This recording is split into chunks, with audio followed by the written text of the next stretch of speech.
बात करेंगे कुरुक्षेत्र की, जहां मारकंडा नदी एक बार फिर खतरे के निशान पर है। शाहबाद में नदी का बहाव 25,400 क्यूसेक पहुंच गया है। कठवा गांव में पानी घुस चुका है। खेत और सड़कें डूब चुकी है। गांव की गलियों में घुटनों तक पानी जमा हुआ है। गुमटी, पट्टी, जामड़ा, मुगल माजरा में प्रशासन अलर्ट है। इसके साथ ही मलकपुर, कलसाना और तंगोर गांवों को भी खतरा बना हुआ है। हिमाचल की बारिश से नदी का जलस्तर बढ़ा है। काला अंब में पानी घटा है, लेकिन असर अभी भी इसका जारी है। इस सीजन में 15वीं बार उफान पर मारकंडा नदी है। पिछले हफ्ते भी कई गांवों में मारकंडा नदी का पानी घुसा था।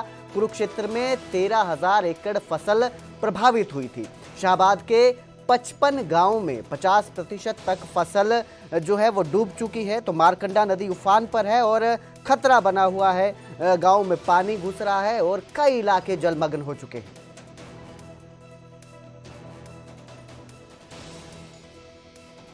यहाँ आज तक ये नहीं आकर पूछा भी इस गांव के अंदर कोई प्रशासन का अधिकारी आ रहा है, पूछताछ कर रहे हैं, नहीं कोई गर्म बीमार आ राजी या कोई टीम डॉक्टर की भेजो, किसी को पूछो आके भी इस गांव का क्या हालत था।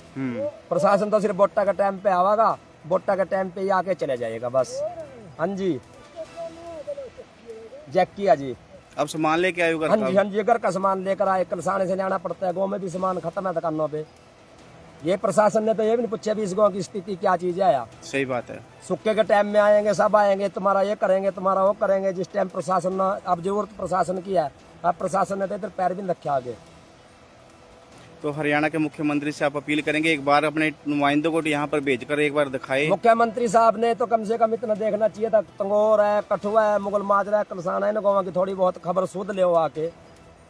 वो हमारे मुख्यमंत्री हैं, एक मालिक है पूरे हरियाणा के, उन्होंने तो आके कहना चाहिए था कम से कम इन गाँव का दौरा करो, सर्वे करो, वहाँ प्रॉब्लम क्या चीज है।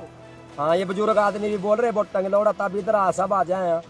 जनता की तो खबर सुध किसी को भी नहीं है यहाँ पे। तो वहीं हिसार गंगवा कैमरी गांव के बीच ड्रेन टूट गई, खेत डूब गए।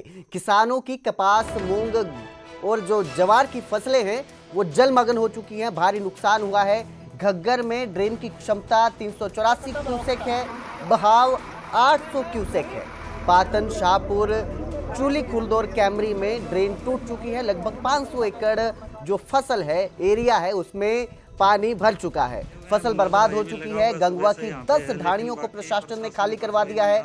वहीं 300 मनरेगा मजदूर और ग्रामीण मौके पर लगाए गए हैं ताकि काम पूरा किया जा सके और कटाव रोकने की कोशिश की जा रही है। जेसीबी और पॉकलेन मशीनों के जरिए कटाव को रोकने की कोशिशें की जा रही है। मिट्टी और बोरे लगाने पर भी जो बहाव है वो थम नहीं रहा है। हालात बेकाबू हो रहे हैं और लोगों में चिंता बनी हुई है। ड्रेन टूटने की वजह से करीब 500 एकड़ का जो एरिया है वो जलमग्न हो चुका है।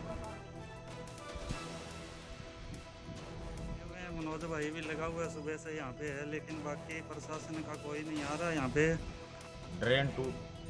ड्रेन टूटने से लगभग 500 एकड़ की फसल खराब हो गई है और काफ़ी ढाणियों में पानी घुस चुका है 3-3 फुट तक, जिसके कारण सभी जो ग्रामवासी है, किसान है, उनको अपनी ढाणियाँ खाली करनी पड़ी है और जो अपने उनके पशु थे उनको गांव में शिफ्ट करवाया है। भारी नुकसान हुआ है ड्रेन टूटने के कारण।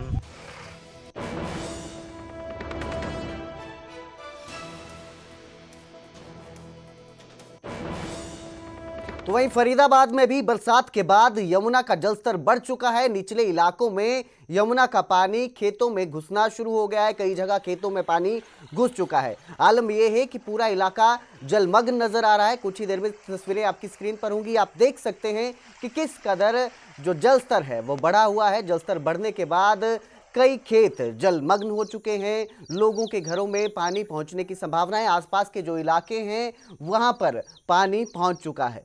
तो इसके बाद गांव के लोगों में भी दहशत का माहौल है, डर पैदा हो रहा है। लोगों को चिंता सताने लगी है। फसलें खराब हो रही है। जलस्तर बढ़ने की वजह से नदियां उफान पर हैं। लगातार हो रही बारिश की वजह से नदियों का पानी जो है वो बढ़ता जा रहा है, जिससे नदी किनारे जो लोग बसे हैं उनमें उनके लिए खतरा बढ़ चुका है। लोगों में डर देखने को मिल रहा है। अगर ये पानी और बढ़ता है तो उनके घर डूब जाएंगे, घर के साथ ही जो सामान है वो भी डूब जाएगा। ऐसे में लोग जो हैं पानी बढ़ता देखकर घरों से पलायन करने को भी मजबूर नजर आते हैं।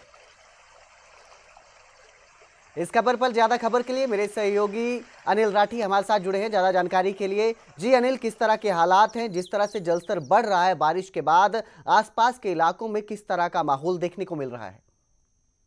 जी बिल्कुल कुलदीप, देखिए जिस तरीके से पहाड़ी इलाकों में जो है वो लगातार बारिश जो है वो हो रही है, इसके पश्चात लगातार तमाम नदियों की बात करी जाए तो उनका जो है वो जलस्तर बढ़ता जा रहा है। फरीदाबाद से होकर गुजरने वाली यमुना नदी भी जो है वो फरीदाबाद से गुजरती है और इसका भी लगातार जो है वो हथनीकुंड बैराज से कई लाख क्यूसेक जो पानी छोड़ा गया है उसके पश्चात जो है वो जलस्तर बढ़ गया है। बात करी जाए कई इलाके हैं, चाहे बसंतपुर इलाका है, बसंतपुर से निचला इलाका तो कई घरों में जो है वहां पे पानी घुस गया है। लेकिन अब जिस तरीके से चीरसी गांव में भी लगभग 198 मीटर अंदर जो है वो पानी का बहाव जो है वो होता हुआ वापस दोबारा से जो है जमुना में मिला, जिसके चलते कि कई एकड़ फसल जो है वो वहां पे खड़ी थी जो किसानों की वो खराब हो गई है।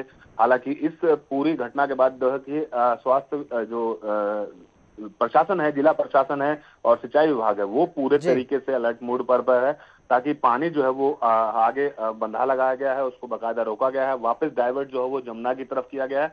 अगर ये पानी जो है वो आगे की ओर ज्यादा निकल जाता कुलदीप तो कहीं ना कहीं कह सकते हैं कि ग्रामीण क्षेत्रों के अंदर भी जो है वो गांव के जो घर हैं उनके अंदर भी पानी घुस सकता था। लेकिन फिलहाल स्थिति जो है वो नियंत्रण में कह सकते हैं, लेकिन कई एकड़ फसल जरूर जो है वो इस दौरान जो है वो किसानों की खराब होती दिखाई दे रही है। जी बहुत बहुत शुक्रिया इस तमाम जानकारी के लिए अनिल। तो अब लोगों में खतरा जो है, लोगों के लिए खतरा बढ़ रहा है, जिस तरह से जलस्तर बढ़ रहा है अगर और बढ़ता है तो जो स्थिति है वो और गंभीर हो सकती है।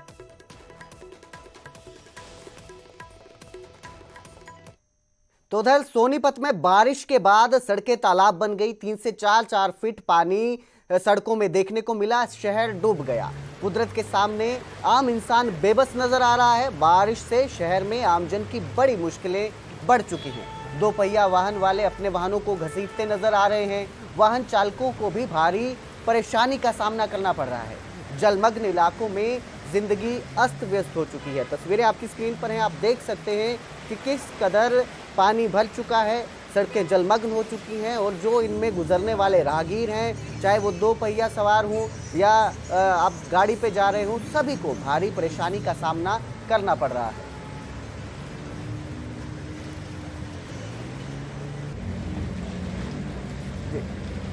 तो इस दौरान कई 2 पहिया वाहन जो हैं वो इस जल भराव की वजह से बीच में बंद पड़ गए, उनको घसीट कर इस पानी से बाहर निकालना पड़ा। और वहीं गाड़ियों जो है वो बोनेट तक डूबी नजर आई। आम जन भी इसी पानी में चलने को परेशान है। तो इस तरह जब जल भराव की स्थिति बनती है तो जिंदगी अस्त व्यस्त सी नजर आने लगती है। आपको कहीं भी गुजरना हो तो इसी पानी से होकर गुजरने के लिए मजबूर होना पड़ता है।